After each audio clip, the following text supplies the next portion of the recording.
Alhamdulillahirabbil alamin wassalatu wassalamu ala asyrafil anbiya wal mursalin nabiyina Muhammadin wa alihi wa sahbihi wa man tabi'ahum bi ihsanin ila yaumiddin. Wa asyhadu an la ilaha illallah wahdahu la syarikalah wa asyhadu anna Muhammadan abduhu wa rasuluhu wa ba'd. Ayol ikhwah, dahulu di zaman Nabi sallallahu alaihi wasallam ada seorang laki-laki yang datang kepada Rasulullah. Lalu ia bertanya, "Ya Rasulullah, man ahabbun nas ilallah?" Wahai Rasulullah, siapa orang yang paling dicintai oleh Allah? Dan wama hiya ahabbul a'mali ilallah, dan apa itu amalan yang paling dicintai oleh Allah? Maka Rasulullah SAW bersabda, "Ahabbun nasi ilallah anfa'uhum linnas." Manusia yang paling dicintai oleh Allah adalah yang paling bermanfaat untuk manusia. Wa ahabbul a'mali ilallah sururun tudkhiluhu ala muslimin. Dan amalan yang paling dicintai oleh Allah, kegembiraan yang engkau masukkan pada hati seorang muslim. Au takshifa anhu kurbah, atau engkau hilangkan salah satu kesusahan dia. Au taqdi anhu dainan, atau engkau membayarkan hutangnya. Au tatrudu anhu ju'an, atau engkau hilangkan kelaparannya. Wala an amshiya ma'a akhin li fi hajatin lahu. Aku berjalan bersama saudaraku pada kebutuhan dia. Ahabbu ilayya, itu lebih aku cintai min an a'takifa fi hadzal masjid, yakni al-masjid, Masjid Al-Madinah. Ya, lebih aku cintai daripada iktikaf di masjid ini, yaitu Masjid Madinah, Masjid Nabawi, ya, selama sebulan lamanya. Wa man kafa ghadabahu satarallahu auratahu. Siapa yang menahan marahnya, maka Allah akan tutupi auratnya. Wa man kadhama ghaidahu, dan siapa yang menahan kemurkaannya, insya'a ambahu ambah. Kalau ia mau, ia akan lakukan, tapi ia tetap tahan. Maka kata Rasulullah, mala Allahu qalbahu ridhan yaumal qiyamah, maka Allah akan penuhi hatinya dengan keridhaan kelak pada hari kiamat. Wa man masya ma'a akhih, dan siapa yang berjalan bersama saudaranya fi hajatin lahu, pada kebutuhan dia, hatta yuthbitaha, sampai ia memenuhi kebutuhan tersebut. Athbatallahu qadamaihi, maka Allah akan kokohkan dua kakinya yauma tazulul aqdam, pada hari banyak kaki-kaki yang terpleset ke dalam api neraka. Subhanallah, di sini Rasulullah SAW ditanya, siapa manusia yang paling dicintai oleh Allah? Ternyata kata Rasulullah, yang paling dicintai oleh Allah yaitu yang paling bermanfaat untuk manusia. Ini menunjukkan bahwa Islam mengajarkan kepada kita agar kita berjiwa bagaimana bisa memberikan manfaat kepada orang lain. Bukan menjadikan bagaimana orang lain bermanfaat buat saya, bukan. Tapi yang kita pikirkan adalah bagaimana saya bisa memberikan manfaat untuk orang lain. Oleh karena itulah Rasulullah SAW sabda, al-yadul ulya khairun minal yadis sufla. Tangan di atas lebih baik daripada tangan di bawah. Subhanallah. Rasulullah menganjurkan umatnya untuk berjiwa bagaimana bisa memberikan manfaat. Bagaimana ia tidak menyandarkan dirinya kepada orang lain, tapi ia berusaha. Ia berusaha untuk memberikan manfaat untuk manusia. Subhanallah. Oleh karena Rasulullah SAW sabda, ihris ala ma yanfa'uk. Bersemangatlah kalian untuk melakukan hal-hal yang bermanfaat. Wala ta'jaz. Wasta'in billah wala ta'jaz, dan mintalah pertolongan kepada Allah dan jangan kamu malas. Seorang mukmin selalu yang ia pikirkan bagaimana bermanfaat hidupnya. Siapa yang punya kelebihan harta, ia berpikir bagaimana saya memberikan manfaat dengan harta saya. Siapa yang punya kelebihan ilmu, ia berpikir bagaimana saya memberikan manfaat dengan ilmu saya kepada manusia. Siapa yang punya kelebihan tenaga, ia berpikir bagaimana saya bisa memberikan manfaat kepada manusia. Kata Rasulullah, wa tu'inur rajul ala dabatihi. Engkau membantu seseorang untuk menaikkan barang-barangnya ke kendaraannya, itu sedekah buat kamu. Sampai-sampai demikian akal Islam. Islam menganjurkan kita untuk menjadi orang yang bermanfaat buat manusia.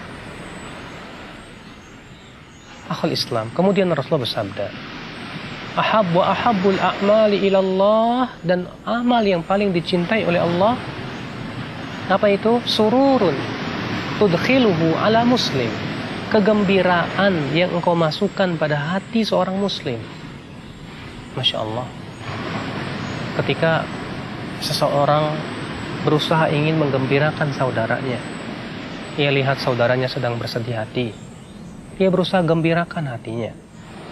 Ia lihat temannya sedang sakit, maka ia hibur hatinya dengan ia menjadikan dia semakin sabar menghadapi sakitnya tersebut. Maka itu amalan yang besar di sisi Allah Subhanahu wa taala.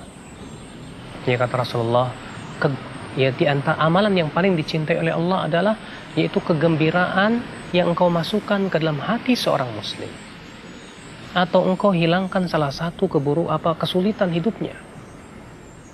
Sebagaimana dalam riwayat Tirmidzi, Rasulullah SAW, man naffasa an mu'minin kurbatan naffasallahu anhu kurbatan min kurabi yaumil qiyamah. Siapa yang menghilangkan salah satu kesulitan seorang mukmin, maka Allah akan hilangkan salah satu kesulitannya kelak pada hari kiamat. Siapa di antara kita yang tidak ingin kesulitan kita pada hari kiamat dihilangkan? Karena kesulitan di hari kiamat lebih dahsyat, lebih syadid, lebih keras, subhanallah. Kemudian kata Rasulullah, "Au tatrud anhu ju'an," atau engkau hilangkan kelaparan pada dia. Jangan sampai kita biarkan tetangga kita kelaparan, seorang mukmin kelaparan. Terkadang karena acuh tak acuhnya banyak orang kaya tidak peduli, ternyata di sana kaum muslimin di kampung-kampung sana mereka kelaparan. Akhirnya apa yang terjadi? Mereka menjadi korban-korban yang empuk bagi kristenisasi. Akhirnya mereka pun mudah menggadai akidahnya demi untuk mendapatkan sesuap nasi. Maka Rasulullah mengatakan, orang yang menghilangkan kelaparan dari seorang muslim itu amalan yang sangat dicintai oleh Allah Subhanahu wa taala. Kata Rasulullah, "Au taqdi anhu daina," atau engkau membayarkan hutang untuknya. Masya Allah. Dahulu kata Rasulullah, ada seorang laki-laki yang amalannya adalah ia memberikan hutang kepada orang-orang. Kemudian ia berkata kepada pelayannya, "Wahai pelayan, coba kamu lihat, adakah di antara mereka yang susah? Maka bebaskan saja hutangnya." Maka pada hari kiamat Allah Subhanahu wa taala berkata kepadanya, "Ana ahaqqu bi minka," aku lebih berhak dengannya dari kamu. Wahai malaikat, bebaskan ia dari azab api neraka. Subhanallah. Subhanallah. Maka ketika seseorang berusaha untuk membantu saudaranya yang terlilit hutang, maka Allah akan hilangkan kepadanya, atau Allah lepaskan ia daripada azab api neraka kelak pada hari kiamat. Lalu Rasulullah bersabda, "Wala an amsyiya ma'a akhin li," aku berjalan bersama saudaraku pada kebutuhan dia, itu lebih aku sukai daripada beriktikaf di Masjid Nabawi sebulan lamanya. Siapa di antara kita yang pernah iktikaf di Masjid Nabawi selama sebulan? Tidak ada. Ternyata kita berjalan bersama saudara kita yang kesusahan untuk memenuhi kebutuhannya. Ternyata itu, kata Rasulullah, lebih besar pahalanya daripada itikaf di Masjid Nabawi. Subhanallah. Itu menunjukkan bahwa Islam mengajarkan kita agar jangan egois. Islam mengajarkan kita agar menjadi orang-orang yang berjiwa dermawan, agar menjadi berjiwa sosial, selalu memperhatikan bagaimana kehidupan saudara-saudara kita.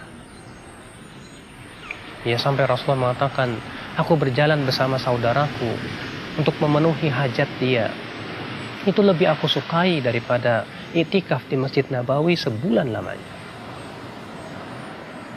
Lalu Rasulullah mengatakan, siapa yang menahan amarahnya, maka Allah akan tutupi auratnya.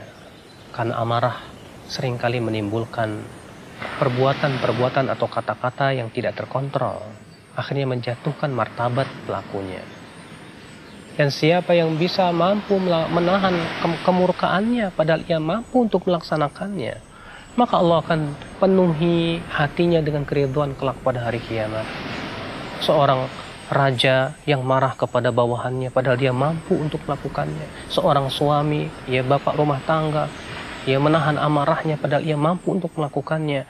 Maka pada hari kiamat pun dalam riwayat yang lain, Allah akan panggil dia, lalu Allah akan pilihkan kepada dia salah apa dari bidadari surga yang ia mau.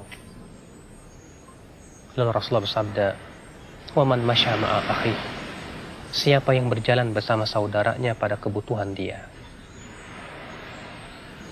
sampai ia memenuhi hajatnya, maka Allah akan selamatkan, Allah akan kokohkan kakinya di hari di mana banyak kaki tergelincir ketika melewati jembatan Sirat. Banyak kaki yang tergelincir dan masuk ke dalam api neraka. Maka orang yang membantu saudaranya, berjalan bersama saudaranya sampai memenuhi kebutuhannya, kata Rasulullah, Allah akan kokohkan kakinya untuk melewati jembatan Sirat itu sehingga ia tidak tergelincir. Sungguh ini petuah yang sangat bermanfaat untuk kita ya akhi. Mudah-mudahan kita termasuk orang yang mampu melaksanakan petuah-petuah Nabi SAW dalam hadis ini, sehingga menjadi orang yang paling bermanfaat untuk manusia, sehingga kita menjadi orang yang paling dicintai oleh Allah Subhanahu wa taala. Subhanakallah bihamdik, asyhadu an la ilaha illa anta astaghfiruka wa atubu ilaik. Wassalamualaikum warahmatullahi wabarakatuh.